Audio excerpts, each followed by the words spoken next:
7.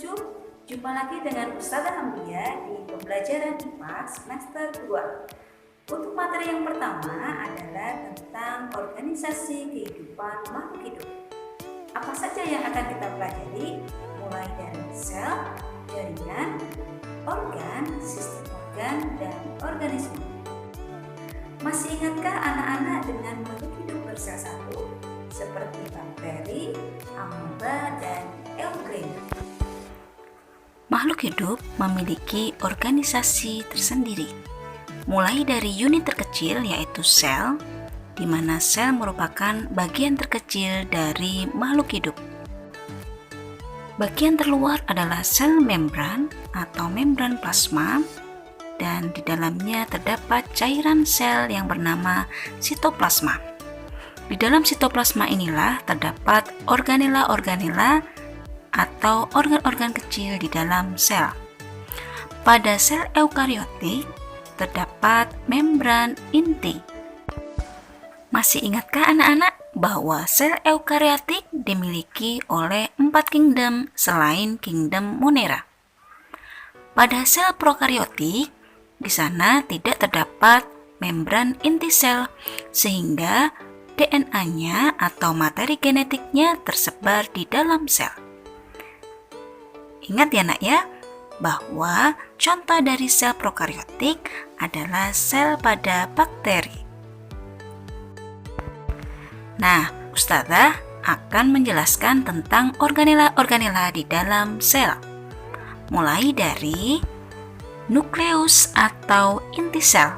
Di dalamnya terdapat DNA atau pembawa sifat makhluk hidup. Selain itu, terdapat nukleolus atau anak inti di mana dihasilkan ribosom di dalamnya. Ribosom akan menempel pada membran yang bernama retikulum endoplasma. Terdapat 2 RE atau retikulum endoplasma, yaitu RE halus dan RE kasar. RE kasar ditempeli oleh ribosom. Sedangkan ribosom sendiri fungsinya untuk menghasilkan protein. Retikulum endoplasma berperan untuk alat transportasi atau menyalurkan bahan-bahan yang dibutuhkan oleh organela-organela sel.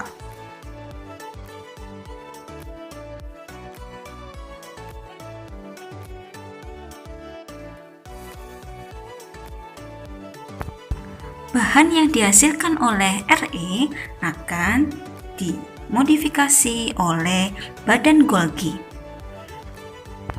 Perhatikan pada gambar, protein-protein akan dimodifikasi menjadi karbohidrat dan lemak.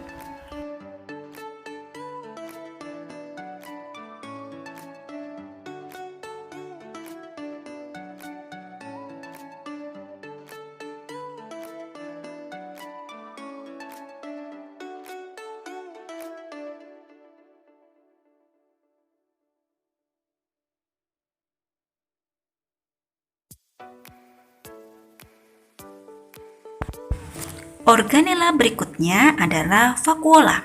Coba kalian perhatikan, pada sel tumbuhan memiliki vakuola yang lebih besar dari sel hewan. Fungsi utama vakuola adalah menyimpan makanan. Organela berikutnya adalah lisosom, hanya ada pada sel hewan yang berfungsi mencerna makanan atau memfagosit benda asing yang masuk ke dalam sel.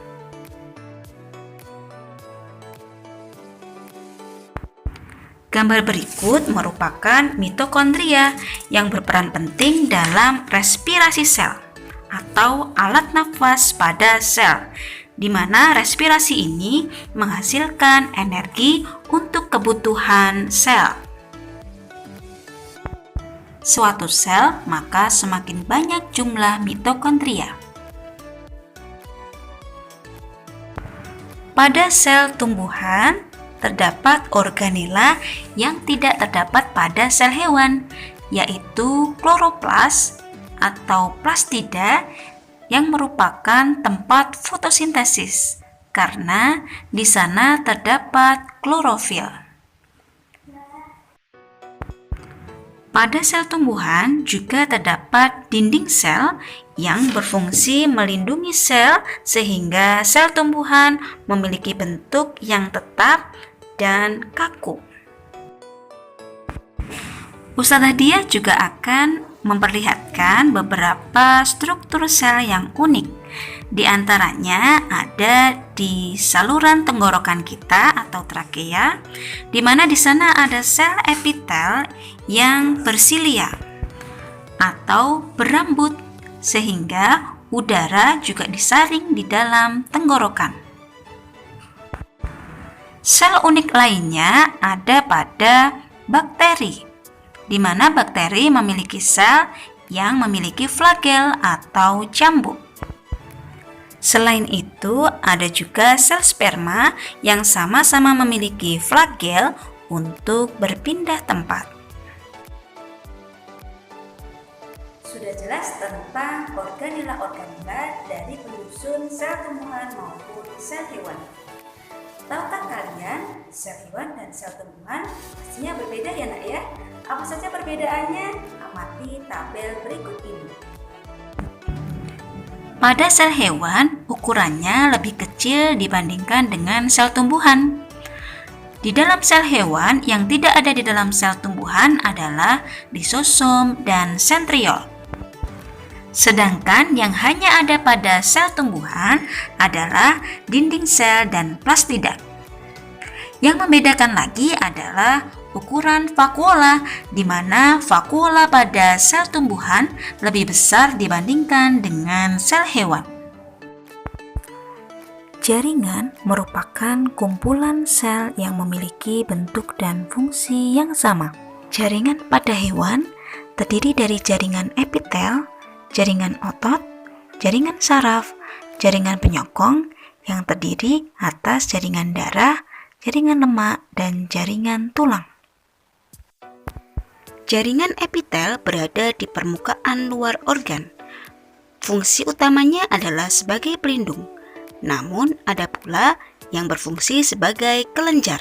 Jaringan otot merupakan alat gerak aktif yang menggerakkan rangka. Ada 3 otot, otot polos, otot lurik, dan otot jantung. Otot polos berada pada organ dalam seperti organ pencernaan maupun organ pernafasan. Sedangkan otot lurik berada pada rangka, dan otot jantung pastinya berada pada organ jantung. Jaringan saraf berfungsi menghantarkan rangsang dari indera menuju otak atau sumsum tulang belakang, dan akan mengirim kembali respon menuju ke otot atau kelenjar. Jaringan darah terdiri atas sel darah dan plasma darah. Sel darah ada 3 macam, sel darah merah, sel darah putih, dan keping darah, yang masing-masing memiliki fungsi yang berbeda. Jaringan lemak berada di bawah permukaan kulit, fungsinya untuk menyimpan cadangan makanan. Yang terakhir, jaringan tulang yang merupakan alat gerak pasif yang berfungsi menegakkan tubuh, memberi bentuk tubuh, dan melindungi organ penting seperti otak, jantung, dan paru-paru.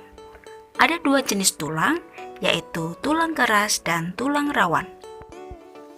Pada jaringan tumbuhan terdiri dari jaringan meristem, jaringan epidermis, jaringan parenkim yang terdiri dari jaringan palisade dan bunga karang, jaringan pengangkut terdiri dari xilem dan floem, dan jaringan penguat terdiri dari kolenkim dan sklerenkim. Jaringan meristem merupakan jaringan yang sel-selnya selalu membelah. Jaringan meristem terdapat pada ujung akar, ujung batang, dan juga ada pada kambium. Epidermis terletak di permukaan luar dan berfungsi sebagai pelindung. Sel-selnya rapat dan tidak mengandung klorofil. Sedangkan jaringan parenkim, susunan selnya tidak rapat dan tidak selalu berkloroplas. Fungsi dari parenkim menyimpan cadangan makanan dan tempat fotosintesis jika di sana terdapat kloroplas. Berikut ini merupakan gambar penampang melintang daun. Dimulai dari lapisan paling atas, yaitu lapisan kutikula atau lapisan lilin. Di bawahnya terdapat epidermis yang selnya rapat dan tidak berklorofil. Di bawah epidermis terdapat parenkim palisade yang berbentuk seperti tiang dan terdapat kloroplas di dalamnya. Fungsinya sebagai fotosintesis. Begitu juga dengan parenkim bunga karang, di mana di sana terdapat sedikit kloroplas. Di sana juga sebagai tempat fotosintesis. Selain itu, pada parenkim bunga karang juga berfungsi untuk menyimpan cadangan makanan. Terlihat jelas pada penampang melintang daun terdapat tepatnya berada pada tulang daun. Xilem untuk mengangkut air dan floem berfungsi untuk mengangkut hasil fotosintesis. Pada epidermis bawah terdapat stomata, fungsinya untuk keluar masuknya udara. Berikut ini akan Ustazah tampilkan penampang melintang batang dan penampang melintang akar. Kalian bisa perhatikan ya tiap-tiap bagiannya.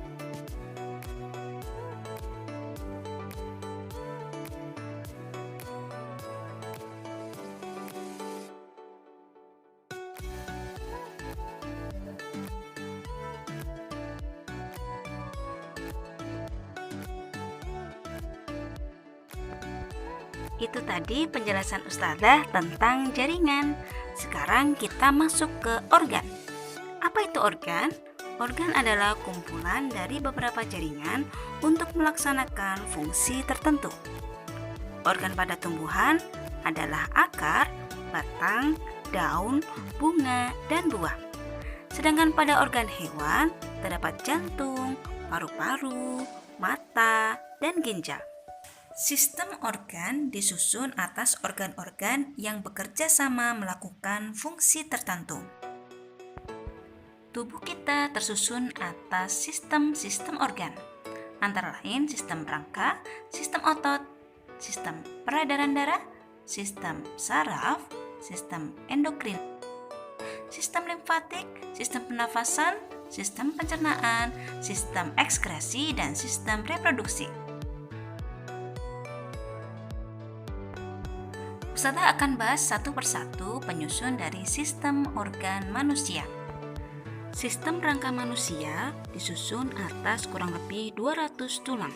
Tulang sebagai alat gerak pasif yang memberikan bentuk tubuh manusia dan melindungi organ penting. Sistem muskular kaitannya dengan otot dan sendi.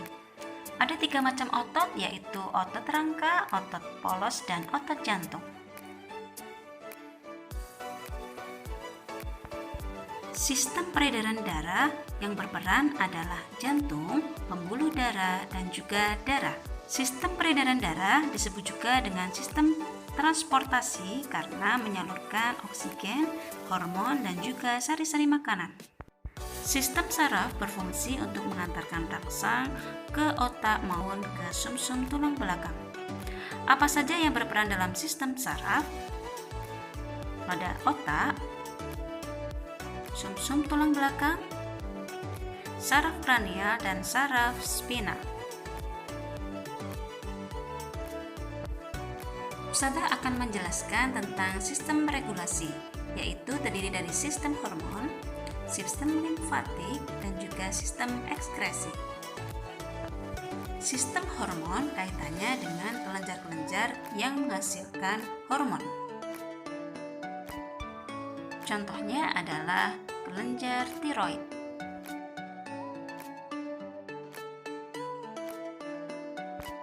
Sistem peredaran limfa berkaitan dengan pertahanan terhadap kuman. Tersusun atas pembuluh limfa dan nodus limfa.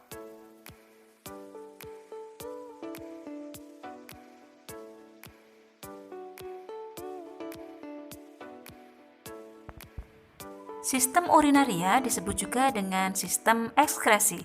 Apa saja organ yang berperan? Ada ginjal, ureter, kantong kemih, dan uretra. Di dalam ginjal, darah akan disaring. Zat-zat yang tidak berguna akan dibuang melalui urin. Energi diperoleh dari sistem pernafasan dan sistem pencernaan. Mulai dari sistem pernafasan, organ yang berperan adalah hidung, tenggorokan, dan paru-paru. Udara masuk ke dalam hidung, diteruskan ke trakea, dan udara akan masuk ke paru-paru. Di dalam paru-paru akan terjadi pertukaran oksigen dan karbon dioksida melalui alveolus. Ustadzah lanjutkan menjelaskan sistem pencernaan. Apa saja organ yang berperan dalam sistem pencernaan? Ingat, makanan itu masuk melalui mulut ya nak ya. Makanan yang sudah dihaluskan oleh gigi akan didorong ke kerongkongan untuk masuk ke dalam lambung. Sari-sari makanan akan diserap melalui usus halus dan disebarkan ke seluruh tubuh oleh darah. Sudah jelas anak-anak?